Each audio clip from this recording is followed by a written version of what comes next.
Welcome back to the Stephen A. Smith Show. Before I get on out of here, I had to talk about a story that's very, very important. And albeit indirectly. You would think that Caitlin Clark's worries would be dispelled after she broke every viewership record in collegiate sports history and single-handedly revived the WNBA economy. However, Stephen A. Smith just delivered one of his most forceful tirades to date. So if you thought the HTE was done, you haven't been listening to what just transpired at Madison Square Garden. And it's more than just her turnovers and jump shot this music time. The entire sports media community is frantically trying to figure out what she accomplished during her NBC Music debut on live television. The Lakers vs. Knicks game, a legendary NBA matchup at the Mecca of basketball, was meant to be the headline. Music, however, no one was discussing the ultimate score by the end of the evening. They were discussing the woman who stood on the sidelines, looked Vince Carter and Carmelo Anthony in the eye, and demonstrated that she not only belonged there but also controlled the space. However, Stephen A. Smith is now revealing a far darker side to this tale. A layer of subtly disrespectful behavior. NBA luminaries' backhanded praise and a behind-the-scenes event involving Jamal Crawford demonstrate that Caitlin Clark is not the sweet media. Everyone believes she is, darling. If you give her the chance, she will humiliate you since she is a fierce competitor. The grins were captured on camera, but the reality was captured by Stephen A. Smith. And all we believe to be true about her relationship with the NBA old guard is altered by what he is confirming regarding her debut. You must examine the scene that NBC constructed for her in order to comprehend why this moment was so dramatic. Because this was no ordinary telecast on a Tuesday night. This was the network's last-ditch effort to take back the basketball coverage crown.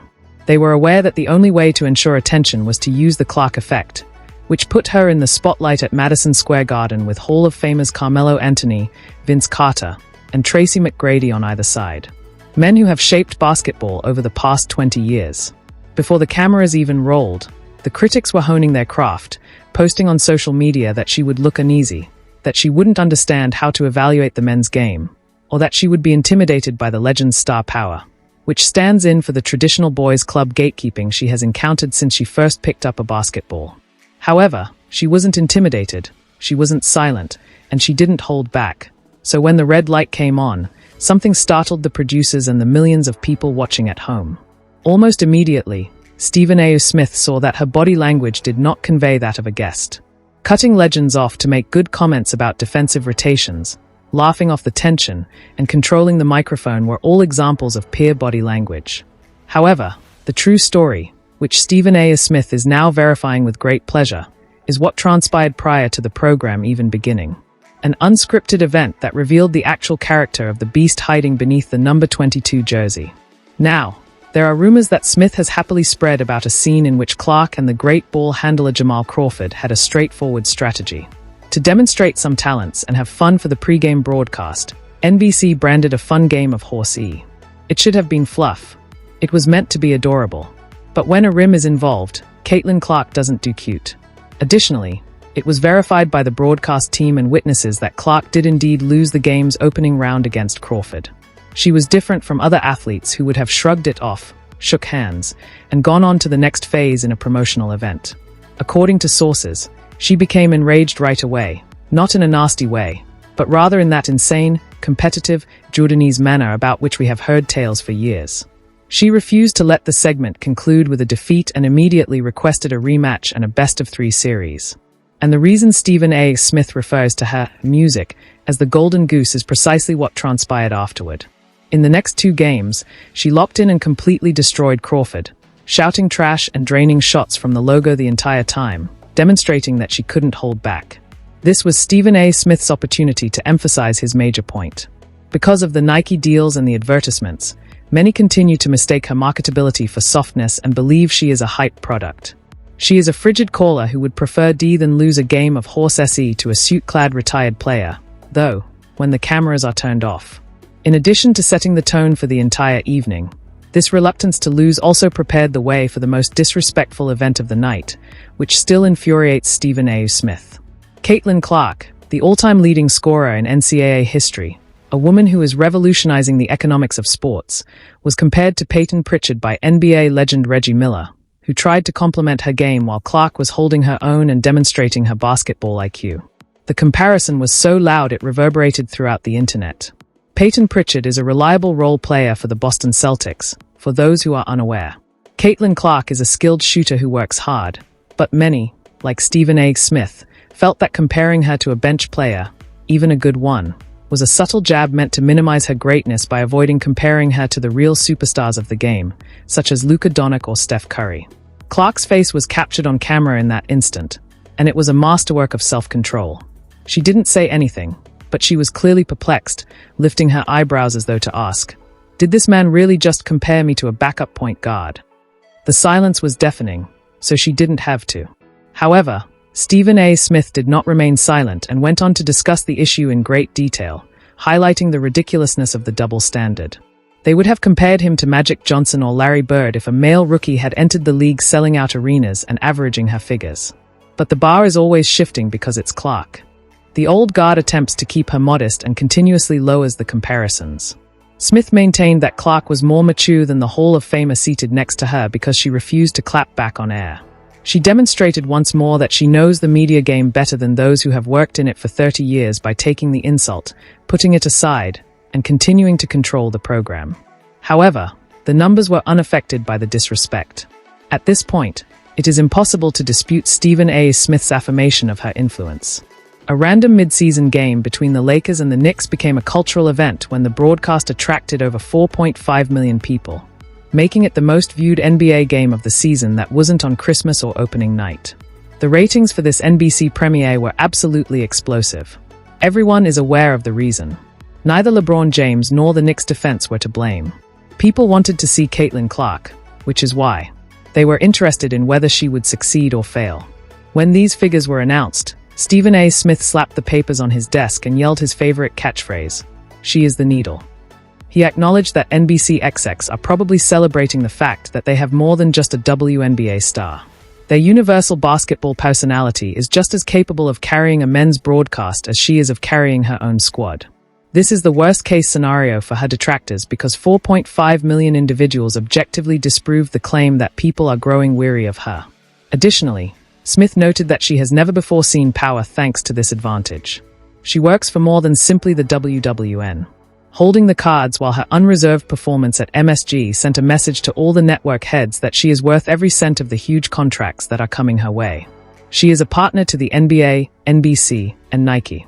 However, the predictable wave of resentment follows this enormous triumph. Stephen A. Smith has been discussing this subject since day one, alerting his audience to the potential for conflict with this NBC debut. A WNBA player who has only played one professional season walks in and takes the center chair at Madison Square Garden. Music, adding fuel to the fire of those who believe she is taking spots. Imagine being an NBA analyst who has worked for years to earn a place on that desk only to watch her do it. Smith acknowledged that there is a segment of the basketball community that hates her crossover and wishes she would stick to the WNBA box, but she simply broke it. She also acknowledged that the rumors are growing louder.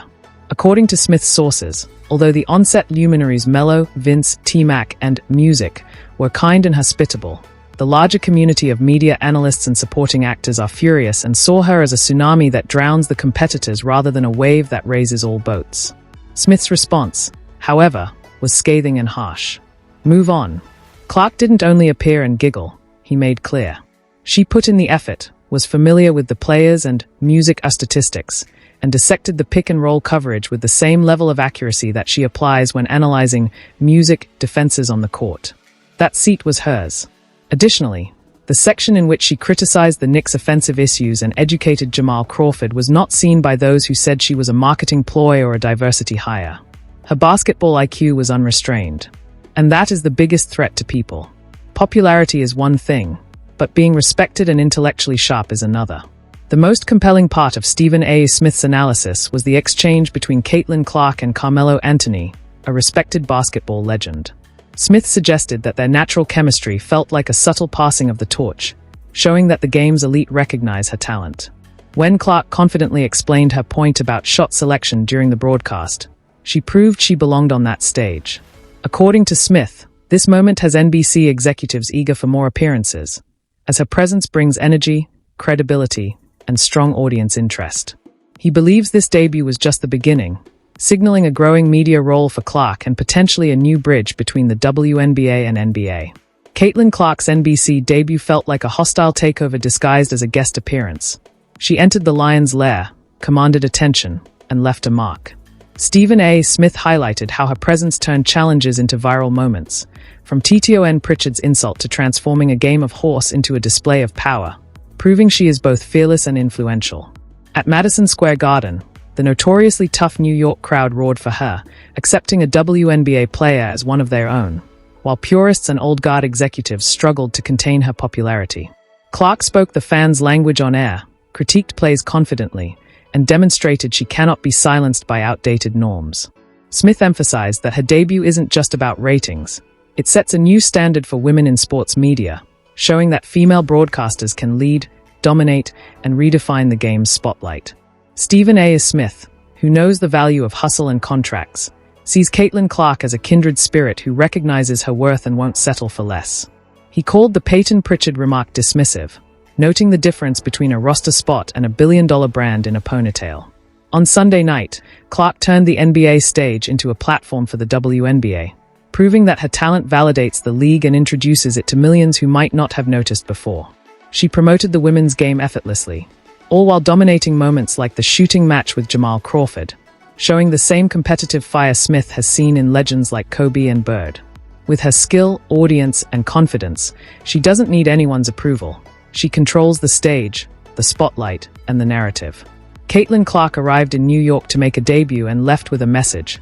Her influence is unstoppable, her presence is undeniable, and even the game's titans can't contain her rise.